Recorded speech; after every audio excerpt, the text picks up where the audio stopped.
I love what I've been able to accomplish, but it's hard to go back and look because it feels like a memory and it's like a dream. It's just not quite connected. So, Aaron, who is this person? That is definitely somebody I used to know. That's me. I remember the first time I had done Mount Kilimanjaro, one of the 7 summits. The first time I was there presenting as a guy, I remember feeling like if I got to the top of that mountain, I would really prove to myself and to the world that that person was that person. I went up there, I feel like, for maybe all the wrong reasons. When I went there, as female, I wanted to climb out of the shadows and climb to a place where I could be the highest I could go and tell the world who I am, and nobody could accuse me of being ashamed of it, and nobody could instill the stigma of who I was. I wanted to own my story.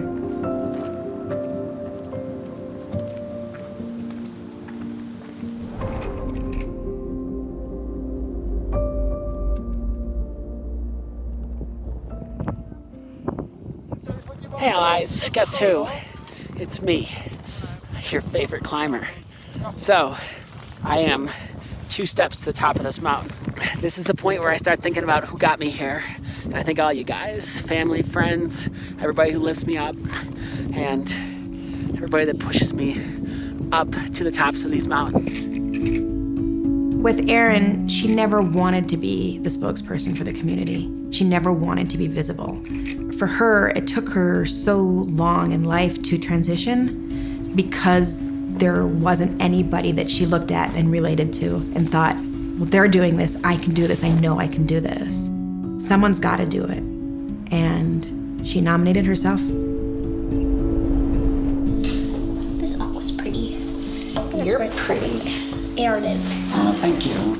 Not of all of us. I am. What? You're the prettiest of all of us? Yeah. And then Mama? I'm so not answering that. Answer it. I'm that guy. My name is Alex, spelled with a Y, and basically who I am is, well, like, I'm a kid that loves cats. Like, there's that. Well, I don't know when they first met. My mom, met her way before I met her. We usually paint rocks or go climbing, and skiing is one of our favorite things. Are you mixing your own colors? Yeah. She told me that she was climbing a bunch of different mountains, and she also told me that the very last one is going to be Mount Everest.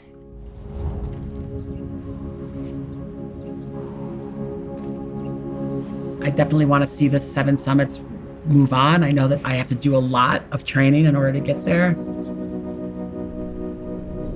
High intensity interval training, getting my heart up, bringing it back down, lifting, stair climbing.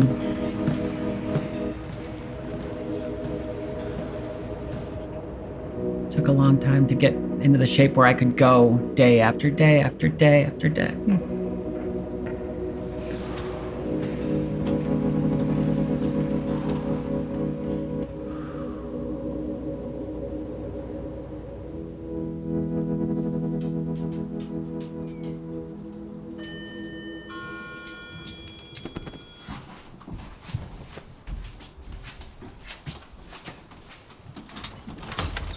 Hey, how are you? You made it. Great. How are you? Good, it's good to see you.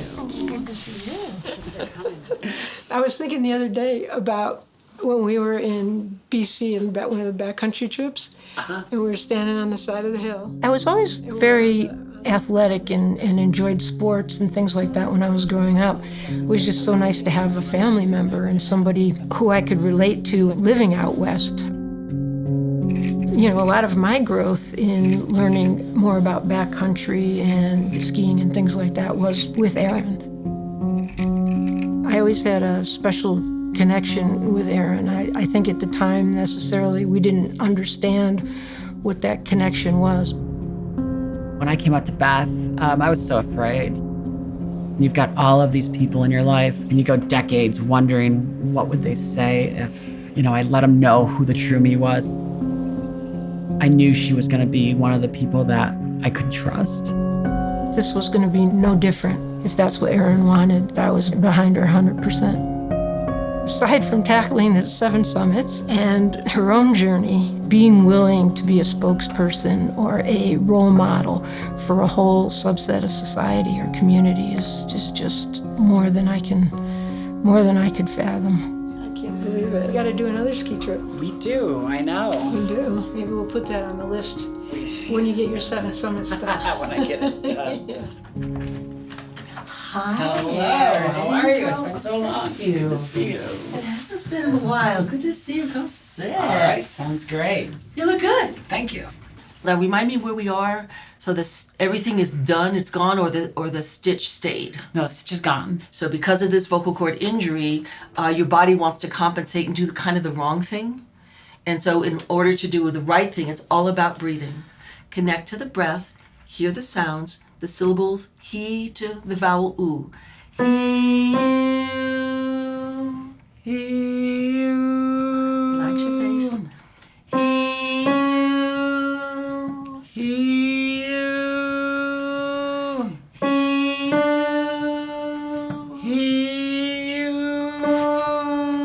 Okay, we'll come back. Yeah, it really ends up in my in my throat rather than. Yeah, you're still at 300 hertz. So you're at 300 hertz 2 years ago, year and a half ago, last time I measured, you're still at 300 hertz. Ugh. I know. So where's your voice with this dysphoria? Do you feel triggered a lot? Yeah, I'd say it's the one thing that I struggle with the most. All right, here's a hard question. What if this is always how it's going to be and that's just that? I don't know. I guess I'd rather just work on it and make it better if I had to. I mean, if this is what I'm stuck with, then this is what I'm stuck with because I made a bad decision to have surgery.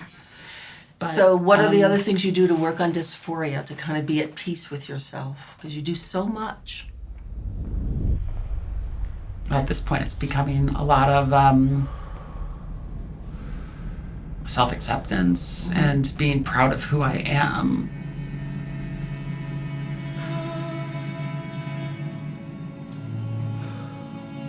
There's a whole narrative that goes along with transition in the United States. You feel like you can be you, but you can't be seen and you can't be heard. Everything the 7 Summits stood for to me was bucking that stigma and saying that I could own my own narrative.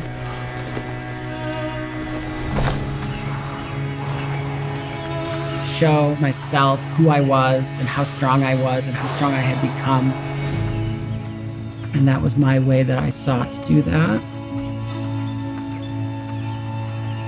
I think these last few years, I've grown so much strength and confidence as a person. Being myself was so valuable to me. I was willing to give up everything. But to know that I had the strength to re-find that joy in my life has been something I couldn't have done without my family.